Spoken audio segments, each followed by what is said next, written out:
Hello and welcome to this episode of Pixel Journey. This episode will be all about the Princess Peach game that recently came out. So Princess Peach Showtime is Peach's latest game that has recently come out that has her going through different plays and saving a theater that has been taken over by Madame Grape. So I am someone who is really excited to see that Peach got her own game because she does have one game that she started in the past called Super Princess Peach. It was released for the DS and it has mixed reviews. The gameplay itself seems okay, but it's the way that the gameplay is put in that people have some issues with.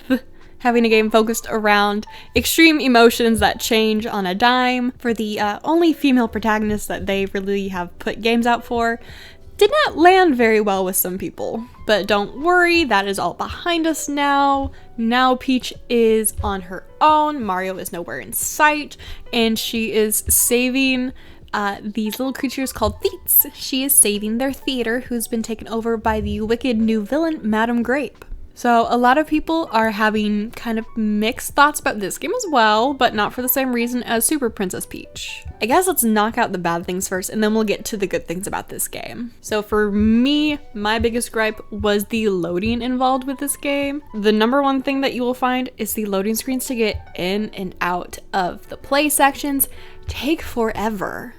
I'm not quite sure why, and a little bonus that doesn't actually affect the main gameplay, but the frames seem to die during the loading sections, and I'm not quite sure why, but it very much looks like a PowerPoint slideshow for that. Luckily, that doesn't seem to carry over much for the actual gameplay. In my experience, the gameplay seemed to run pretty smoothly for the most part, so that is something that was good. So the dialogue in this game, it's really hit or miss. So some of it moves in real time and you don't get a say on when the dialogue changes, which can be bad for someone if you're a slow reader. Like sometimes it takes me a bit to actually process what I'm reading. So sometimes I'm like, oh shoot, I just missed something, but it's okay. And then other times it allows you to click A to progress the dialogue. So that was kind of really weird. And for some of it, you know, how I said sometimes the stuff that you don't have control of moves really fast. Sometimes it moves really slow. And so sometimes it's like, I've read this 3 times already. Can we please move on? It's very hit or miss. That was very odd to play through and have something like that be an actual issue that I continually came back and thought about, like, this is an issue, and actually wrote down in my notes. So, do you really care that much about the story? You can kind of figure it out as you go through. And then the thing that got on my nerves the most is because apparently I speedrun games no matter what. I just like to go fast in my games or else I get kind of bored. In a lot of the plays, there are moments to where the Theets talk to each other, and then after a moment, they go and they'll let you through a door, a gate, something, and then you can continue the level. Those moments seem to just, for a touch, too long. They just stay there and then you're just like, do I go? Am I doing something wrong? And then they move. It just seems like an unnaturally long pause every time. If it was just like a few seconds sooner, it would be fine. But it was just like really like unnatural feeling to me. And that honestly was my biggest gripe, was those little pauses. And so all 3 of those things combined make it really annoying to have to go back. Like, for example, in the first stage with the Sword Fighter Peach, I had missed a single one of those little gems, and I went back, and so I tested it because I wanted to kind of figure out how the game worked. I went back in, I got it, I left, hoping that it would just, you know, add to it once I got out. It doesn't, and it doesn't save your progress. So you have to go in, and you have to start to finish the entire level if you've missed anything. That was kind of frustrating. Add all those other things together, and it sadly makes me not want to 100% the game, especially for the first pastry stage with the cookies. Like, I think I know what I was doing wrong, but I don't want to go in, get like 75% of the way through and miss a sparkle and then have to restart the entire thing. That just seems very tedious, and it kind of makes it feel more like a grind than a fun game.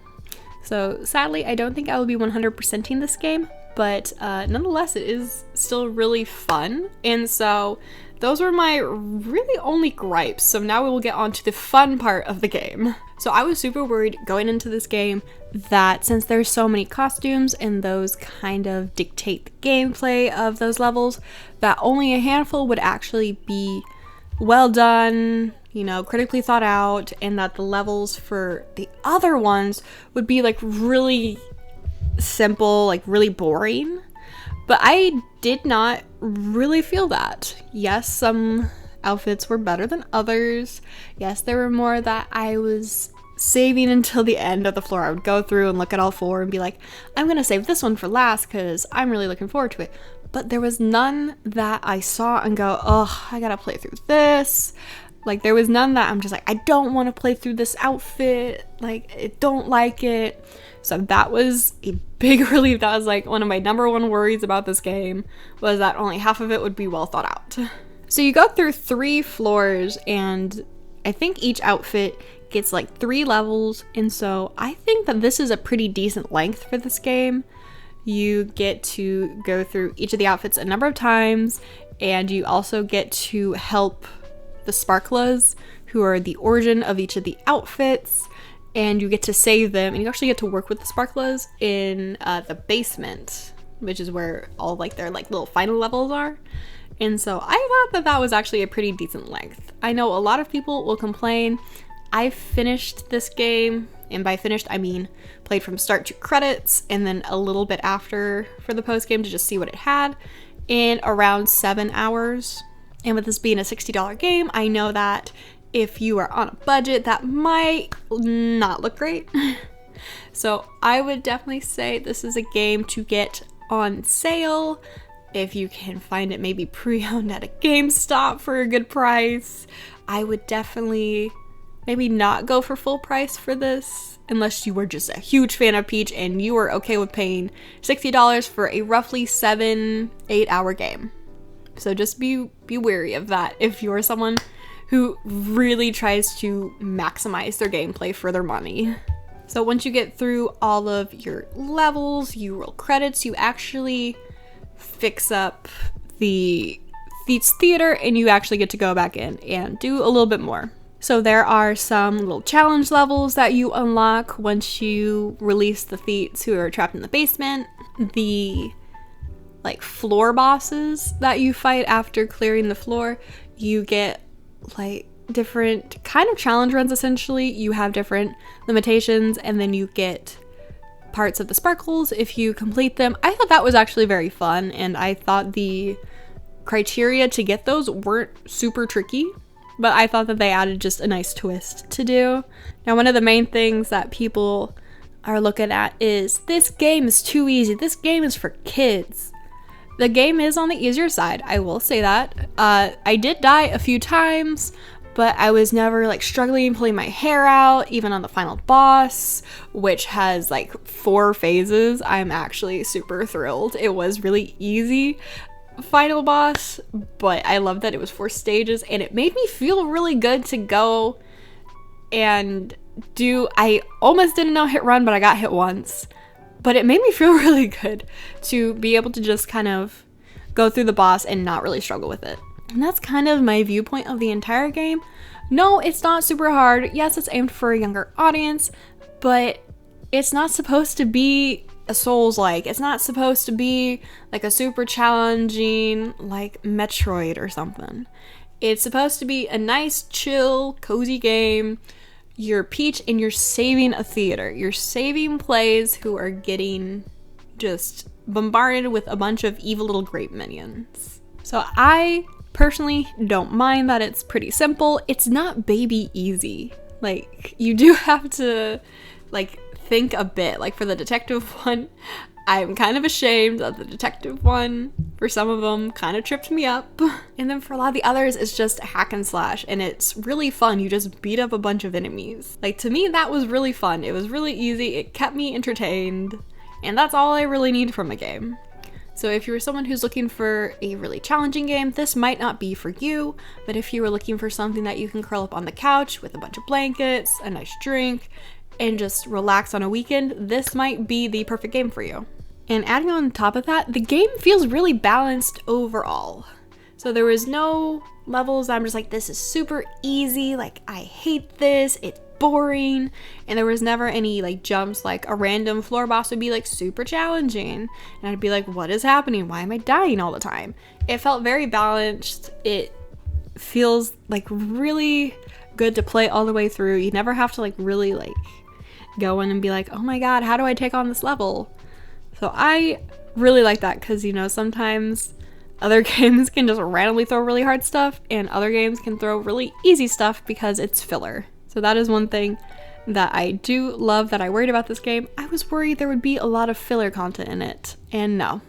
You go, you do all your levels, which have really good level design.